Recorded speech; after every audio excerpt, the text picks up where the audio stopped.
naho ikiringo cyo kwiyamamaza kirangiye urugendo rwo rugana amatora ruracabandanya.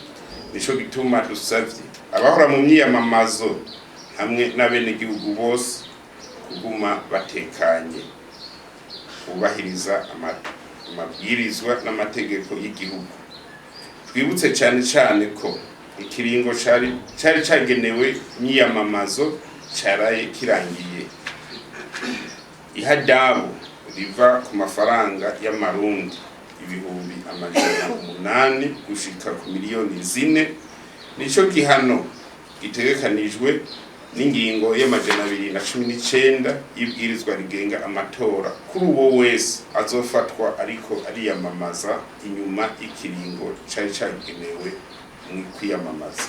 Kuvyerekeye imyidogo ya bamwe ubiyamamaza, aho bagiriza bamwe mu bo bariko barahiganwa canke abajejwe intwaro ko babahungabanije muri ico kiringo c'imyiyamamazo, inyamiramabi ziriko zirakora amatohoza yimbitse. Gushika ubu biraboneka ko byinshi mu byashikirijwe bavuga bidafise ishimikiro kuko nta vyemezo cyane twaronse, cyane muri iyo myiyamamazo wakorera ikibi uwundi canke caho uwundi yaca yitura inzego z'inyamiramabi cyangwa zo gutungana zikabikora amatohoza.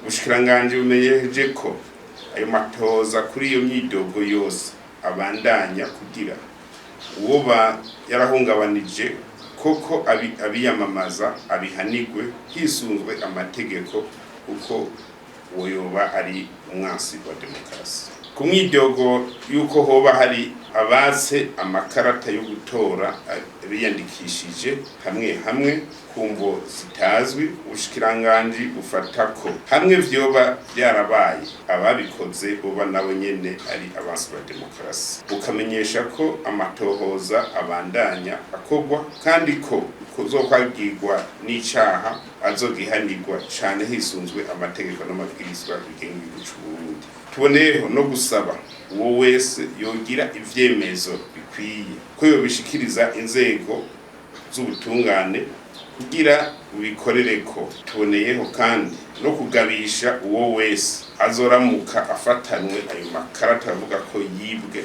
cyangwa yasahuwe ku munsi w'amatora, ayatondanye ngo atorere abo bantu ko azoca afatwa ubwo nyene ashikirizwe ubutungane.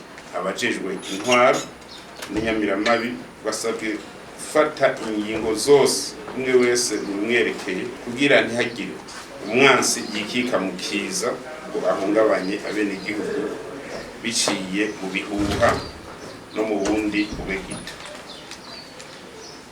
Dusubiye kandi kurarika abenegihugu bose biyandikishije ngo bazotore kuzosidukana n'iyonka mu kuja mu bibanza biyandikishijemo kugira bitorere indongozi nshasha kw'igenekerezo rya 5 Mpeshi umwaka wa 2025 guhera igihe cy'isaha 12 z'igitondo.